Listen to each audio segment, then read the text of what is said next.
Hi kids, welcome back to another fun lesson. Today, we are going to learn how to use our and their in sentences. Let's get started. Our is used to talk about things that belong to us. Let's look at some examples. Look at these players. We are players. These are our balls. Well done. Look at these dancers. We are dancers. These are our teachers.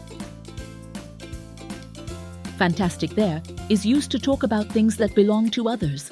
Let's see some examples. Look at the plumbers. They are plumbers. Those are their tools. Great. Now, look at the students' bags. They are students. Those are their bags. Wonderful. That's all for today, kids. Now you know how to use our and their to talk about things that belong to us or others. Keep practicing with your friends and family. Don't forget to like, subscribe, and share this video.